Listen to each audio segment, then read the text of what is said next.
کرنا ہے اور اس کے ساتھ ساتھ مہارت کے طور پر، اسکل کے طور پر یونٹ 4 رکھا گیا ہے، اور وہ ہے ترجمہ نگاری۔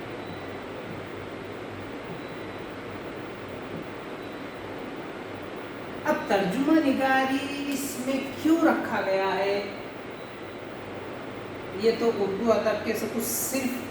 اصناف سخن میں تو شمار نہیں ہوتی ہے، پھر یہ رکھا کیوں گیا ہے ترجمہ نگاری، اور اس کو ٹیوٹوریل کی اس میں کیوں رکھا گیا ہے؟ جب ہم اس کے بارے میں سوچتے ہیں تو ذہن میں رکھیے کہ نیا جو نصاب تیار کیا گیا ہے اس کو پہلے ہی یہ بتایا گیا ہے کہ طلباء اس نصاب کو مطالعہ کرنے کے بعد، اس نصاب کی اسٹڈی کرنے کے بعد ان میں کچھ نہ کچھ ایسی مہارت پیدا ہو جانی چاہیے کہ وہ اس نصاب پر یا یہ BA کی جو ڈگری ہے وہ حاصل کرنے کے بعد کچھ نہ کچھ روزگار کے مواقع اس کو حاصل ہو جائے۔ تو سوال آتا ہے ترجمہ نگاری سے کون سے روزگار آ سکتے ہیں؟ تو ذہن میں رکھیے کہ آج کا زمانہ جو ہے وہ میڈیا کا ہے، چاہے وہ پرنٹ میڈیا کہیے یا سوشل میڈیا، وہاں پر آج اس میں ہر کوئی ایک مختلف زبانوں سے مختلف اخبارات، صحافت وغیرہ ہے، اس میں ترجمہ نگاری کی بہت زیادہ ضرورت ہے، یا یہ ایک بہت اچھا روزگار یہاں پر کہہ سکتے ہیں ہم، کہ جس کو اچھے جو ترجمہ نگاری پہ مہارت حاصل رکھتا ہے، جنہیں ترجمہ نگاری کے تمام اصول و ضوابط کا علم ہو، یا وہ یہاں سے سیکھ جائے تو اسے آگے چل کر ترجمہ نگاری کے پیشے میں کامیابی مل سکتی ہے۔ اور یہ مقصد نصاب کا وہی ہے کہ مہارت حاصل ہو، اس لیے یہاں پر یہ یونٹ نمبر 4 ترجمہ نگاری رکھا گیا ہے، اور اس کو ٹیوٹوریل کی اس میں رکھا گیا ہے تاکہ طالب علم اپنی طریقے سے اپنے استاد کی نگرانی میں یہ یونٹ کو مکمل کر سکے، جس کے ذریعے اس یونٹ کو پڑھنے سے ترجمہ نگاری کے فوائد کا علم ہونے سے، فوائد ترجمہ نگاری کے اصول و ضوابط سے واقفیت حاصل ہونے کے بعد ایک اچھا طالب علم جب وہ پڑھائی کے بعد جب روزگار کے میدان میں قدم رکھتا ہے تو وہ ایک کامیابی کے ساتھ ایک پیشہ وارانہ زندگی گزار سکتا ہے ترجمہ نگار کے طور پر۔ تو یہ بھی ایک مہارت اس کے بل کر رکھا گیا ہے، تو ہمیں اس کو بھی اچھے سے سمجھنا ہے اور اس میں کوشش کرنا ہے کہ ان تمام کا مطالعہ کرنے کے ساتھ ساتھ اس کے ذریعے سے حاصل ہونے والے اسباق کے ساتھ ہمیں اخلاق کی تربیت تو ہونی ہے، لیکن ساتھ ہی ساتھ اس کی مہارت کے ساتھ ہمیں کچھ نہ کچھ ایسے فن پر بھی مہارت حاصل کرنا ہے جس کے ذریعے ہمیں اس دنیا میں، اس عصری زندگی میں بھی کچھ نہ کچھ روزگار کے مواقع حاصل ہو سکے، جس کے لیے یہ ایک چوتھا یونٹ ترجمہ نگاری یہاں پر رکھا گیا ہے۔ جب ہم اس یونٹ کا مطالعہ کریں گے تو ہمیں ان تمام کے فوائد ہمیں معلوم ہوں گے، اور اس کے ذریعے ہم اس مہارت پر، اس فن پہ ہم مہارت حاصل کرنے کی کوشش کر سکتے ہیں۔ تو مختصراً ہم صرف اتنا کہہ سکتے ہیں کہ ہمیں ان 6 مہینوں میں، یعنی اس سیمسٹر میں ہمیں یہ 4 یونٹ کا مطالعہ کرنا ہے۔ ان 4 یونٹ پر میں سے 3 یونٹ پر ہمیں کیا ہوگا، سوالیہ پرچے میں یعنی تحریری سوالات ہمیں یہاں پر کرنا ہے، اور یہ چوتھا یونٹ یعنی ٹیوٹوریل کو ہمیں مختصر ہمیں ایک ٹیوٹوریل کی شکل میں، ہوم ورک کی شکل میں اس پہ ہمیں محنت کرتے ہوئے کہ وہ ہمیں انٹرنل کے طور پر یہاں پر ٹیوٹوریل جمع کرنا ہے۔ اب بات آتی ہے ہمیں یونٹ 1 شروع کرنے کی، تو ہمیں ان تمام کو ایک مختصر نظر ثانی کرتے ہوئے ہمیں اگلے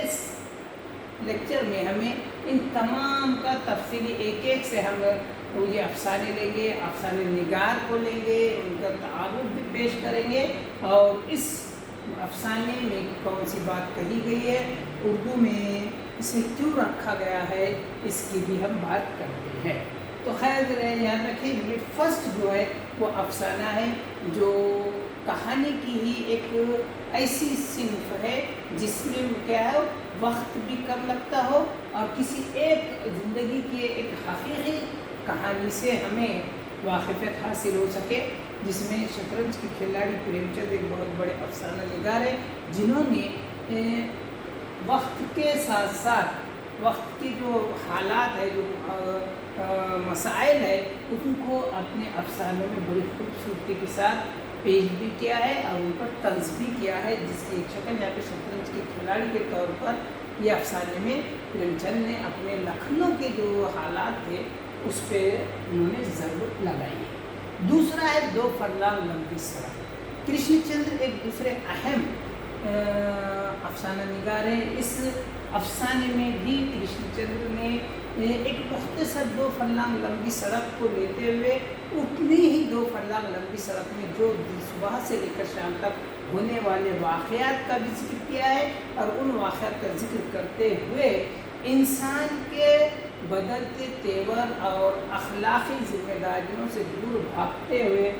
لوگوں کا ذکر یہاں پر انہوں نے کیا ہے کہ کس طریقے کے لوگ اس 2 فرلانگ لمبی سڑک پر یا مطالعہ کرتے ہیں تو بہت سارے ہمیں لوگ جو اس دنیا میں رہتے ہیں ان کا ہمیں یہاں پہ معلومات ہو جاتی ہے۔ انشائیے یہاں پر مختصراً یہ بھی ایک اردو کی ایک اہم صنف ہے، جس میں شاعر اپنے خیالات کا، تصورات کا سہارا لیتے ہوئے، حقیقت سے ہی جڑتے ہوئے لیکن اپنے تخیلات کا بھی اس میں استعمال کرتے ہوئے اپنی بات کو کہہ سکتا ہے۔ تو یہاں پر گلشن امید کی بہار یہ ایک انشائیہ یہاں پر رکھا گیا ہے، جس میں امید کو اہمیت دیتے ہوئے امید کے ذریعے لوگ کیسے کیسے طریقوں سے اپنی زندگی بسر کرتے ہیں، اور اس کے بعد وہ اسی امید کو پہ بھروسے ہی اپنی زندگی میں آنے والی مشکلات مصیبتوں کا سامنا بھی کرتے ہیں، اور امید کے سہارے ہی اپنی ساری زندگی گزار دیتے ہیں۔ اس کا بہت ہی اچھی وضاحت جو ہے ہمیں یہ اس انشائیہ میں ملتی ہے۔ جب ہم اس کا مطالعہ کریں گے تو ہمیں یہ بات سمجھ میں آ جائے گی۔ مرید پور کا پیر جو ہے یہاں پر حضرت بخاری نے کافی طنزیہ اور مزاحیہ انداز میں اس انشائیہ کو پیش کیا ہے۔ مرید پور کا پیر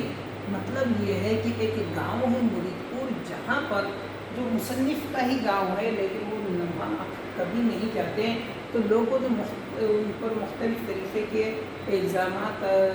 رکھے ہیں، کوئی انہیں الگ الگ ناموں سے پہچانتے ہیں، لیکن جب حضرت بخاری کہتے ہیں کہ اس کی اصل وجہ کیا ہے